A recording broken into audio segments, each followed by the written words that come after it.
Speaker గారు, సభలో ఉన్న గౌరవ సభ్యులారా, ఈ రోజు గవర్నర్ గారు చేసిన ప్రసంగాన్ని శ్రద్ధగా విన్నాము అధ్యక్ష. కానీ ఆ ప్రసంగంలో వాస్తవాల కన్నా ప్రచారార్భటమే ఎక్కువగా అనిపించింది అధ్యక్ష. ప్రజల సమస్యలు వాస్తవంగా తీరాయా లేదా అనే క్వశ్చన్ కి ఆన్సర్ లేనప్పుడు ఈ తీర్మానానికి ధన్యవాదం తెలపడం అవసరమా అధ్యక్ష? ఇక వ్యవసాయ రంగంకి వస్తే అధ్యక్ష, రైతుల కోసం ప్రభుత్వం చాలా చేస్తుంది, రుణమాఫీ చేశారంటారు, కానీ ఎంతమంది కలిగింది అధ్యక్ష?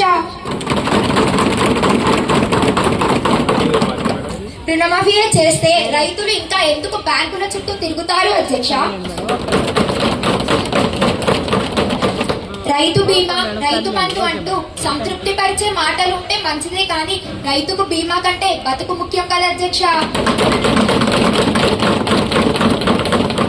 రైతు ప్రాణం ఉన్నప్పుడు అడిగే కోరిక రైతు ప్రాణం పోయాక తీరిస్తే ఏం లాభం అధ్యక్ష? ఇక విద్యా వ్యవస్థ చూస్తే అధ్యక్ష, విద్యార్థులకు సరైన వసతులు లేక ఇబ్బంది పడుతున్నారు. పాఠశాలలో ఉపాధ్యాయుల కొరత ఉంది. ఉపాధ్యాయులు ఉంటే పిల్లలు ఉండరు, పిల్లలు ఉంటే ఉపాధ్యాయులు ఉండరు. డిజిటల్ క్లాసుల వల్ల సరైన ఉపయోగం కలగట్లేదు అధ్యక్ష.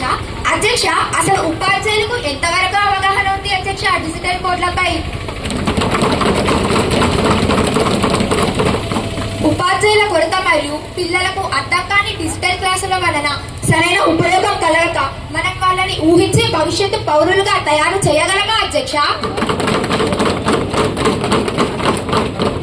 ఇక ఆరోగ్య రంగంకి వస్తే అధ్యక్ష, బస్తీ దవాఖానాలు ఉన్నాయనుకుంటే వాటిలలో మందుల కొరత ఉంది, వైద్యులు లేరు. ప్రజలు చివరికి ప్రైవేట్ ఆసుపత్రి బారిన పడి దోపిడీకి గురవుతున్నారు అధ్యక్ష.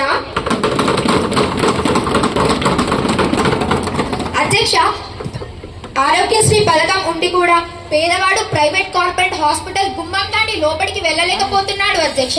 అసలు ఈ గవర్నమెంట్ ఏం చేస్తుంది అధ్యక్ష? ఉద్యోగ నిరుద్యోగ సమస్య అధ్యక్ష, గత ఎన్నికల్లో సంవత్సరానికి 1,00,000 ఉద్యోగాలు ఇస్తామని హామీ ఇచ్చారు. ఎంతమందికి ఇచ్చారు అధ్యక్ష?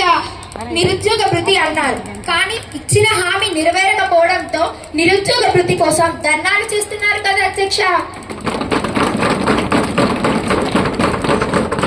ఇక ఉద్యోగ ప్రస్తావనే లేదు. గవర్నమెంట్ అబద్ధాలు మరియు ప్రజల ఆశలతో ఆడుకోవడం తప్పితే వాటిని తీర్చే అవకాశం ఎంత మాత్రానికి కనబడట్లేదు అధ్యక్ష. ఇక వెల్ఫేర్ విషయానికి వస్తే అధ్యక్ష, ప్రభుత్వం ప్రకటించేది ఒకటి, అమలు చేసేది ఇంకొకటి. షాదీ ముబారక్, కళ్యాణ లక్ష్మి అని పేర్లు ప్రకటించడం కాదు, అవి ప్రజలకు సమయానికి అందుతున్నాయా లేదా అనే విషయంలో ట్రాన్స్పరెన్సీ ఉందా అధ్యక్ష? ఇక ఆరోగ్య రంగం అధ్యక్ష, ట్రాన్స్పరెన్సీ లోపం కాంట్రాక్టుల విషయానికి వస్తే ట్రాన్స్పరెన్సీ లోపం గురించి ముఖ్యంగా పంపిణీ టెండర్లు, మిషన్ భగీరథ మరియు పేదలకు ఇల్లు నిర్మాణంలో పారదర్శకత లేకపోవడం వల్ల వందల కేసులు నమోదు అవుతున్నాయి అధ్యక్ష.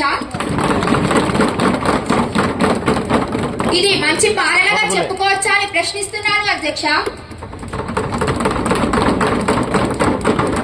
గౌరవ సభ్యులారా, ప్రజలంతా చూస్తున్నారు. సభలో ఊదరగొట్టే ప్రసంగాలు కాదు, పాలనపై నమ్మకం కావాలి. ప్రజలకు మిఠాయి మాటలు కాదు, ప్రజల సమస్యలు పరిష్కారపడాలి. ఈ గవర్నర్ ప్రసంగానికి ధన్యవాదం తీర్మానం తెలపడం నా అభిప్రాయంలో అవాస్తవాలను అంగీకరించినట్లుగా అవుతుంది. అందువలన ఈ తీర్మానాన్ని నేను, నా పార్టీ వ్యతిరేకరిస్తూ వాకౌట్ చేస్తున్నాను.